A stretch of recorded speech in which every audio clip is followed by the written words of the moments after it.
Nagkakaproblema po ngayon ang ilang mga bagong nurse. Ngayon po't mainit ang issue tungkol sa umano'y paniningil ng ilang ospital ng tinatawag na OJT fee o yung on-the-job training fee sa mga trainee na mga nurse. Mula kasi nang umusbong ang isyong ito, ayaw na raw tumanggap ng trainee ng ilang ospital. Nakatutok si Chino Gastong. 5,000 pisong ibinayad ng nurse na si Violet, di niya tunay na pangalan, sa isang pribadong ospital sa Caloocan. Ito raw ang sinisingil ng ospital sa mga volunteer nurse para makaipon ng work experience sa loob ng 3 buwang contract period. Hindi pa kasama sa training fee ang 600 pesos na bayad naman pampatahi ng uniforme ng ospital. Sa linggo na sana magsisimula ang training.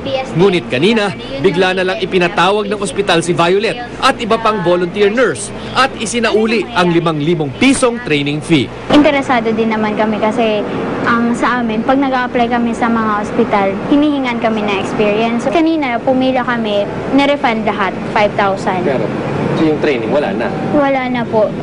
Text na lang po daw kami nila kung mag-accept sila ng volunteer, pero ano pa po yun, maghihintay pa po daw sila ng order sa Senate. Ayon sa Philippine Nurses Association o PNA, 30% pa ng mga ospital sa bansa ang patuloy na sumisingil ng training fee sa volunteer nurses na itinuturing nilang isang uri ng pananamantala. I suppose they have not realized that Filipinos will be so creative as to manipulate and exploit its own people.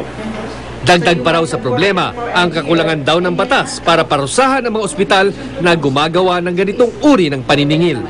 Hindi siya enforcement because in the first place there is no law that bans it. So yun talagang, we're just working on integrity and fairness.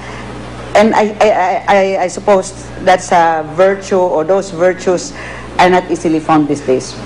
Nakaligtas man mula sa training fee na sinisingil ng ilang ospital sa kanilang mga volunteer nurses, problema naman ngayon ng mga katulad ni Violet kung saan hahanap ng work experience na siyang hinahanap naman para makapagtrabaho di lamang sa mga lokal na ospital, kundi sa mga ospital din sa ibang bansa. Chino Gastong, Nakatutok, 24 Oras.